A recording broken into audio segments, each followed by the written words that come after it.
Membres du Congrès,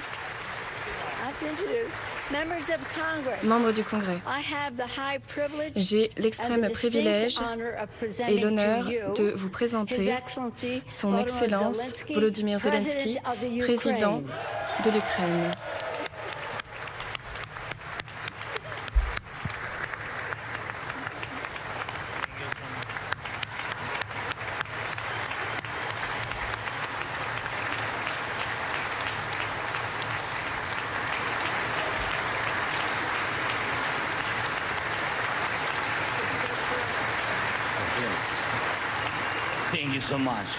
Merci infiniment.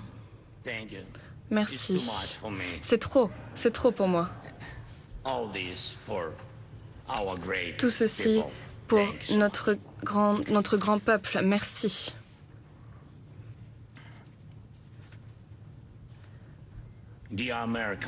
Chers Américains, vous savez, vous avez des États, des villes, des communautés. Vous qui faites la promotion de la liberté, qui croyez fortement, comme nous, les Ukrainiens, en la liberté de chacun d'entre nous. Je vous présente mes salutations et j'espère que le respect pour le peuple ukrainien résonne dans chacun de vos cœurs. Madame la Présidente, la Vice-Présidente, merci pour vos efforts. Merci pour tout ce que vous faites pour l'Ukraine. Madame la Présidente de la Chambre des représentants, vous avez été assez courageuse pour visiter l'Ukraine durant cette guerre abominable. Je vous en remercie. C'est un grand honneur que vous nous avez fait.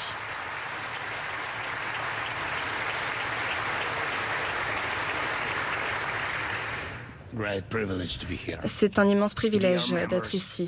Chers membres du Congrès, représentants des deux partis qui sont également venus à Kiev,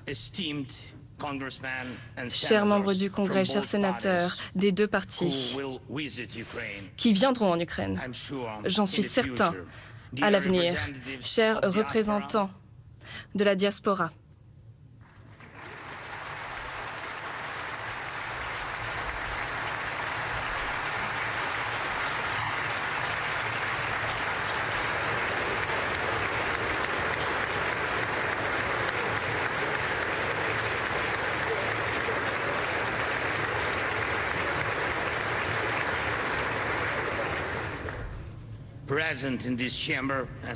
vous qui êtes présents dans cette chambre, chers journalistes, c'est un immense honneur pour moi d'être présent au Congrès américain et de m'adresser à vous et à tous les Américains.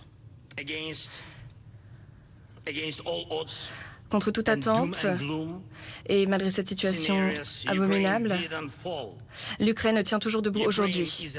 L'Ukraine est bien vivante, bien vivante.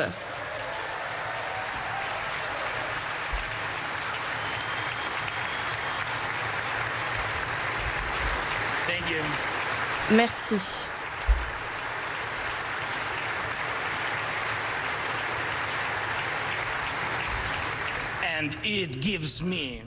Et cela me donne une excellente raison de partager avec vous nos pensées vers cette victoire. Nous avons vaincu la Russie dans cette guerre des esprits. Nous n'avons pas peur et personne ne devra avoir peur dans ce monde. L'Ukraine a remporté la victoire et cela nous donne du courage. Cela inspire le monde entier. Chers Américains, les Américains ont remporté la victoire et c'est pour ça que vous avez réussi à unir cette communauté mondiale pour protéger la liberté et le droit international. Les Européens ont remporté la victoire et voilà pourquoi l'Europe aujourd'hui est plus forte et plus indépendante que jamais. La tyrannie russe a perdu le contrôle qu'elle avait sur nous.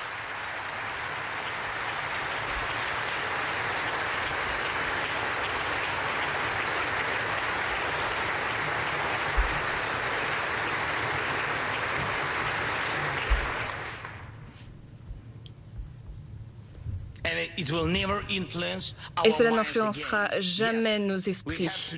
Cependant, il faut faire ce qu'il faut pour nous assurer que les pays du Sud remportent également cette victoire. Je sais que les Russes, et c'est très important, ne seront libres que lorsqu'ils auront vaincu le Kremlin.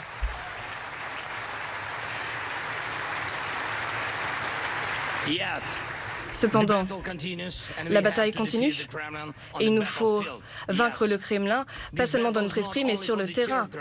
Il faut remporter la victoire. La bataille n'est pas seulement pour la vie et la sécurité des Ukrainiens ou toute autre nation que la Russie essaye de conquérir.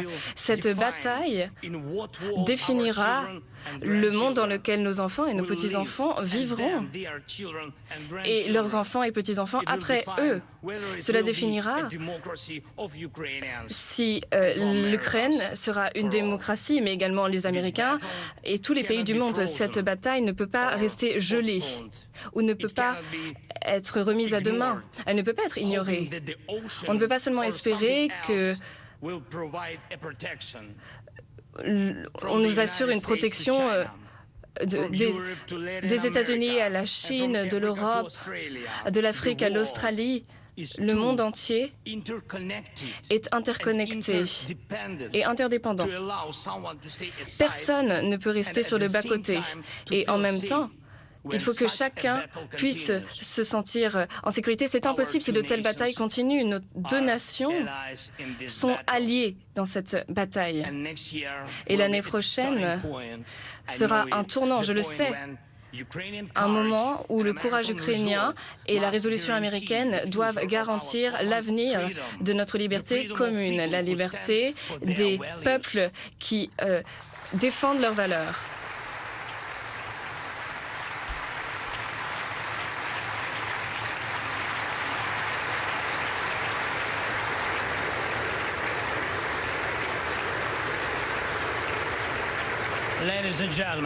Mesdames et messieurs,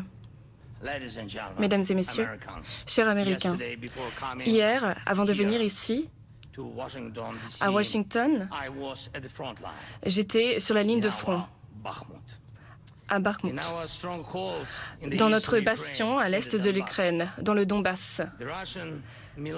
Les militaires russes et les mercenaires russes ont attaqué cette ville depuis mai, jour après jour, nuit après nuit. Mais Bakhmut a résisté.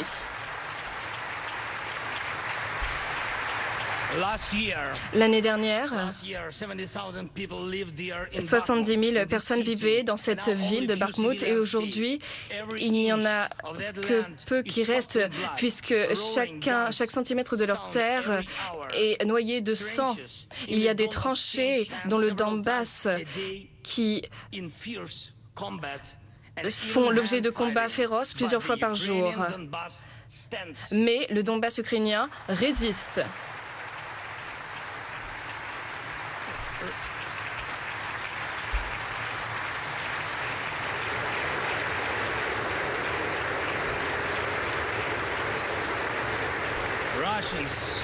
Les Russes utilisent tout ce qu'ils peuvent, absolument tout, contre le Bakhmut et contre toutes nos magnifiques villes.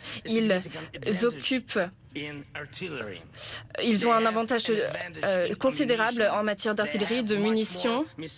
Ils ont beaucoup plus de missiles, de ressources que nous n'en avons jamais eu. Cela est vrai. Cependant, notre défense continue de résister et de tenir bon.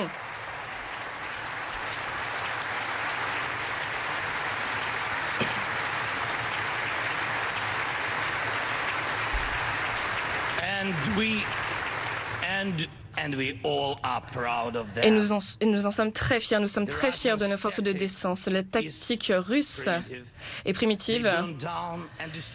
Ils détruisent tout ce qu'ils voient, tout ce qu'ils peuvent. Ils envoient des condamnés au combat. Ils essayent de faire tout contre nous, comme toutes les autres tyrannies. Ils essayent de tout détruire dans le monde libre. Et d'ailleurs, les soldats américains ont battu Hitler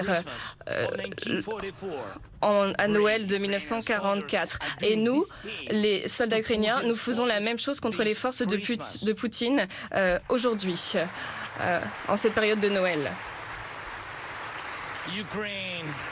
L'Ukraine se défend et n'abandonnera jamais, ne se rendra jamais.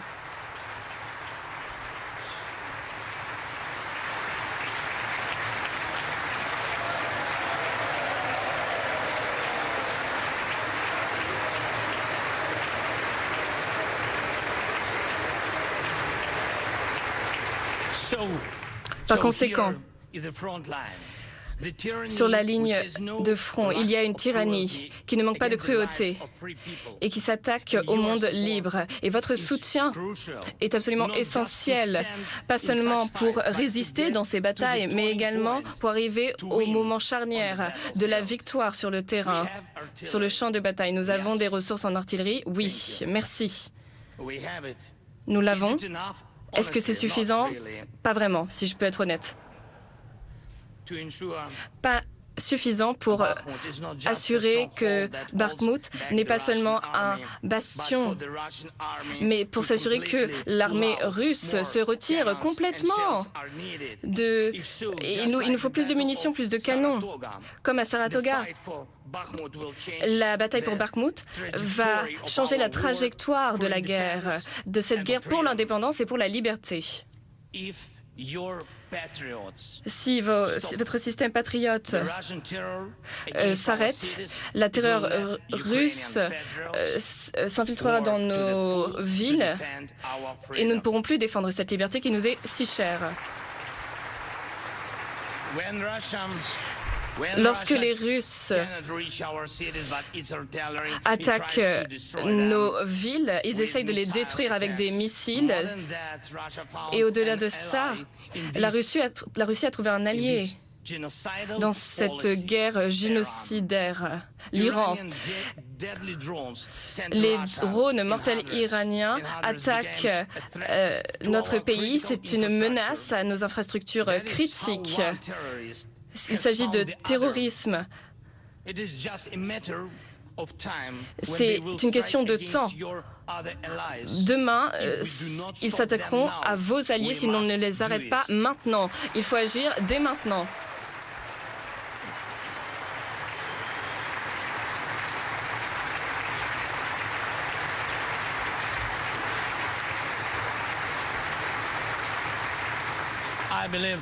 Je suis convaincu qu'il ne faut pas qu'il y ait de tabou entre nous, dans nos alliances. L'Ukraine n'a jamais demandé aux soldats américains de venir se battre à notre place. Je vous assure que les soldats ukrainiens peuvent absolument être efficaces lorsqu'il s'agit de faire fonctionner vos chars et vos avions américains.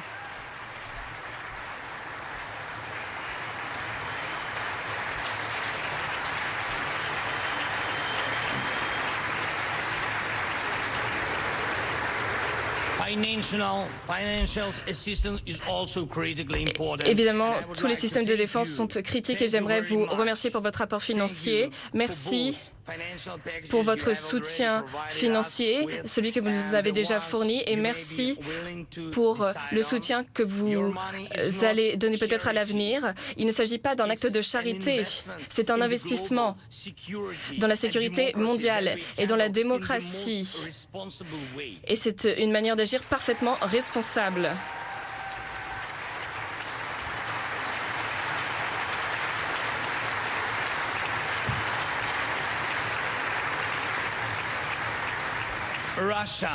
La Russie pourrait mettre fin à cette agression, vraiment, si elle le voulait, tout simplement. Mais vous pouvez accélérer cette victoire, je le sais. Et cela prouvera à tout agresseur potentiel que personne ne peut violer les frontières internationales. Personne ne peut commettre d'atrocités et régner sur un peuple contre sa volonté. Il serait absurde d'attendre que la Russie instaure la paix. La Russie est toujours empoisonnée par le Kremlin. Il faut absolument défendre cet ordre international. Il nous faut instaurer la paix et la défendre. Oui, l'Ukraine a déjà fait des propositions dont j'ai discuté avec le président Biden. Notre plan de paix en 10 points doit être mis en place pour la sécurité collective, pour garantir cette sécurité à l'avenir. Et le sommet pour la paix qui doit être organisé, et je suis ravie de dire que le président Biden soutient cette initiative. Chacun d'entre vous aujourd'hui, mesdames et messieurs, peut aider à nous assurer que le leadership américain reste solide.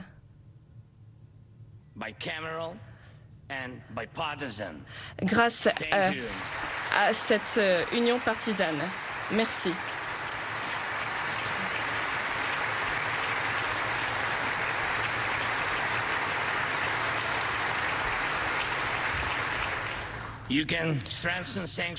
Vous pouvez renforcer les sanctions pour que la Russie en souffre réellement et ressentent vraiment les conséquences de cette agression. C'est en votre pouvoir. Vous pouvez nous aider à rendre justice, car cette guerre est criminelle. Elle n'a jamais été provoquée par les Ukrainiens. Alors agissons. Faisons en sorte que ces terroristes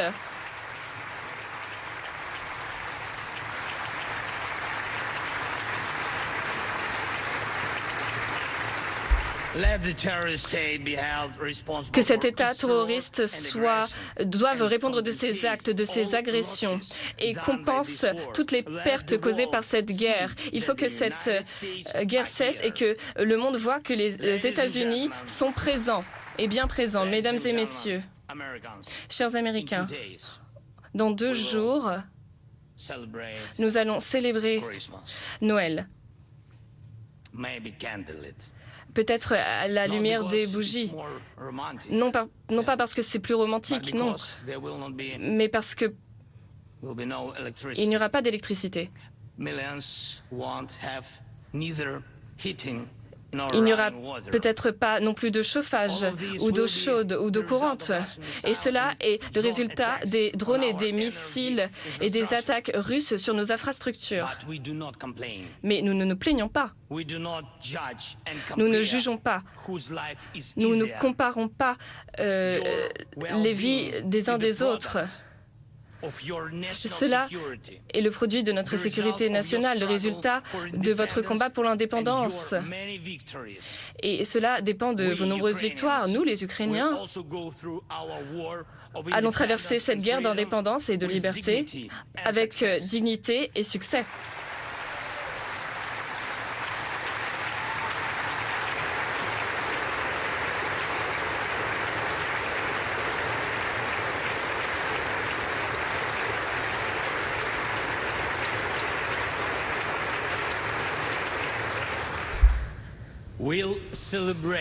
Nous allons célébrer Noël.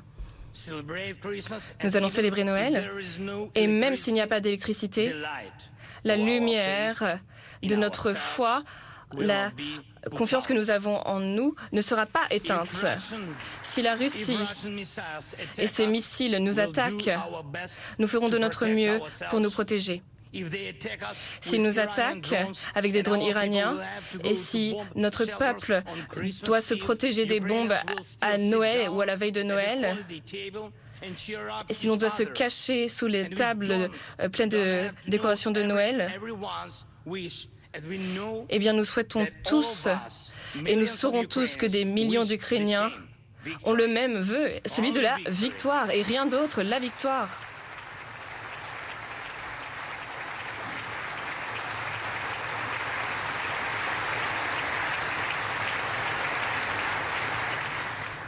Nous avons déjà construit une Ukraine forte avec des fortes institutions et une forte armée, avec des garanties de sécurité fortes pour notre pays et pour l'Europe. Avec vous et également avec vous, nos alliés, nous allons combattre tous ceux qui veulent combattre cette liberté. Cela sera la base de la protection de la démocratie en Europe et dans le monde entier. C'est une période de Noël très spéciale et je veux vous remercier. J'en profite pour vous remercier. Je remercie chacun d'entre vous, chaque famille américaine qui profite de la chaleur de son foyer et qui veut que chaque foyer dans le monde connaisse cette même chaleur. Je remercie le président Biden et les deux partis du Sénat, de la Chambre des représentants. Merci de votre aide inconditionnelle. Je pense que vos villes, vos citoyens qui ont soutenu l'Ukraine cette année, qui ont accueilli ces Ukrainiens, qui ont déployé des drapeaux internationaux, qui nous ont soutenus. Merci à vous, merci à chacune des personnes qui est actuellement en train de se battre et qui se bat pour la victoire. Être aujourd'hui avec vous aujourd'hui, je voudrais rappeler les mots du président Roosevelt, qui, je pense, sont très pertinents aujourd'hui. Le peuple américain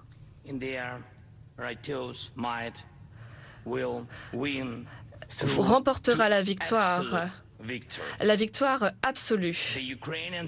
Le peuple ukrainien remportera la victoire également, la victoire absolue.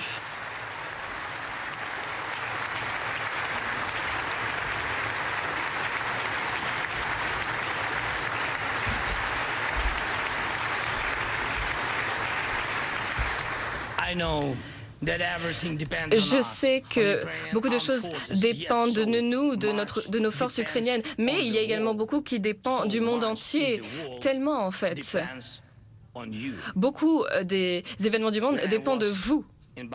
Lorsque j'étais à Bakhmut hier, je voyais nos héros et ils m'ont donné un drapeau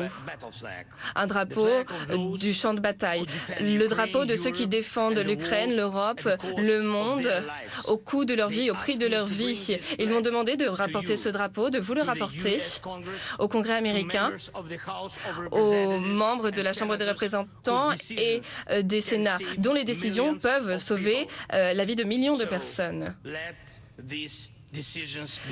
Alors il faut que ces décisions soient prises, il faut que ce drapeau reste ici avec vous. Mesdames et messieurs, ce drapeau est l'incarnation de notre victoire dans cette guerre. Nous résistons, nous nous battons et nous remporterons la victoire parce que nous sommes unis, l'Ukraine, les Américains et tout le monde libre.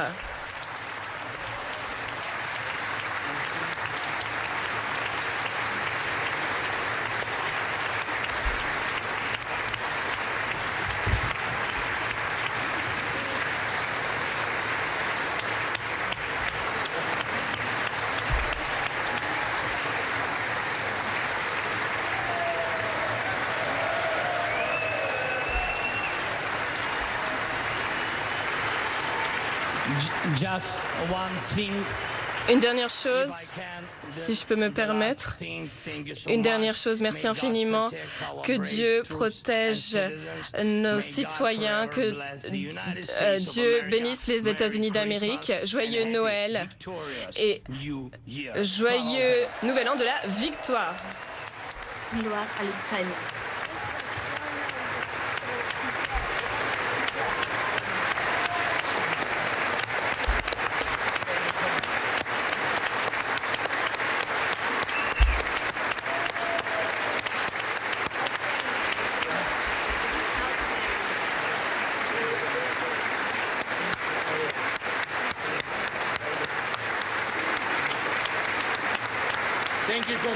Merci infiniment.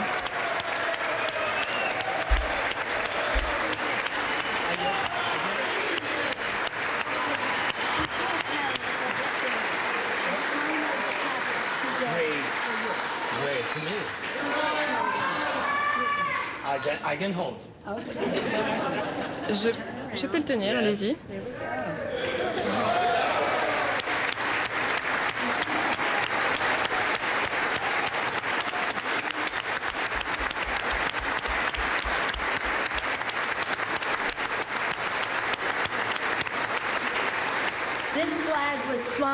Ce drapeau est venu au Capitole aujourd'hui en honneur du président Zelensky.